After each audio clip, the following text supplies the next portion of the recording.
जय Malhar news चॅनलच्या सर्व प्रेक्षकांना सपना चौधरीचा नमस्कार। नंदुरबार जिल्ह्यातील शहादा तालुक्यातील राणीपूर धरणातून शेतीसाठी मोठ्या प्रमाणात गाळमाती उपसा, मात्र व्यावसायिक वापरासाठीच्या साठा वापराबाबत कारवाई संदर्भात प्रश्नचिन्ह। नंदुरबार जिल्ह्यातील शहादा तालुक्यातील राणीपूर धरण परिसरात धरणातील गाळमातीच्या उपशावरून नवीन वाद निर्माण झाला आहे। धरणातील गाळमातीचा वापर शेतकऱ्यांच्या शेतजमिनीची सुधारणा करण्यासाठी प्रशासनाने परवानगी दिल्याचे सांगितले जात असताना काही विटभट्टी धारकांकडून हीच माती व्यावसायिक कारणासाठी बेकायदेशीररित्या विनापरवाना मोठ्या प्रमाणात साठवून ठेवण्यात आला आहे।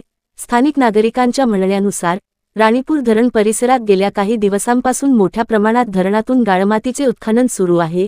घटनास्थळी शेकडो ट्रॅक्टर, ट्रॉलीद्वारे व हायवा डंपरद्वारे धरणातील गाळमातीची वाहतूक सुरू असून तसेच जेसीबी मशीनच्या सहाय्याने खोदकाम केले जात असल्याचे चित्र दिसून आले आहे। त्यामुळे या कामाची वैधता आणि संबंधित विभागांची देखरेख याबाबत प्रश्न उपस्थित होत आहे। दरम्यान शहादा वन विभागाचे अधिकारी यांनी दिलेल्या माहितीनुसार धरणातील गाळमाती शेतकऱ्यांना शेतीसाठी वापरण्याच्या उद्देशाने परवानगी देण्यात आली आहे। मात्र या परवानगीचा गैरवापर करून काही जण व्यावसायिक हेतूने मातीचा साठा करत असल्याच्या तक्रारी समोर येत आहेत। स्थानिक नागरिकांनी प्रश्न उपस्थित केला आहे की जर मातीचा वापर केवळ शेतकऱ्यांसाठी मंजूर असेल तर मोठ्या प्रमाणात विटभट्ट्यांकडे माती कशी पोहोचत आहे। तसेच इतक्या मोठ्या प्रमाणावर वाहतूक आणि उत्खनन सुरू असताना संबंधित विभागांकडून तपासणी का करण्यात येत नाही। या प्रकरणामुळे महसूल तसेच वन आणि संबंधित प्रशासनाच्या भूमिकेबाबतही उलटसुलट चर्चा सुरू झाली आहे। नियमांचे उल्लंघन करून गाळमातीचा व्यावसायिक वापर होत असल्यास संबंधितांवर कारवाई होणार का, असा प्रश्न नागरिकांकडून उपस्थित केला जात आहे। राणीपूर धरणातील गाळमाती उपशाच्या संपूर्ण प्रक्रियेची चौकशी करून वस्तुस्थिती समोर आणावी आणि परवानगीच्या अटींचे उल्लंघन करणाऱ्यांवर कठोर कारवाई करावी, अशी मागणी स्थानिक नागरिकांकडून होत आहे। आता या प्रकरणात प्रशासन कोणती भूमिका घेते याकडे सर्वांचे लक्ष लागले आहे। शहादा प्रतिनिधीसह सपना चौधरी, जय मल्हार न्यूज, नंदुरबार।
सदर विषयाबाबत मंडळाधिकारी राणीपूर यांना सूचना दिल्या आहेत।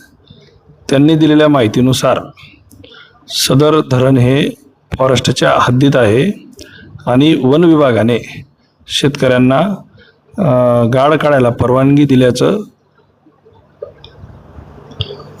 मंडळाधिकारी यांनी माहिती दिली आहे।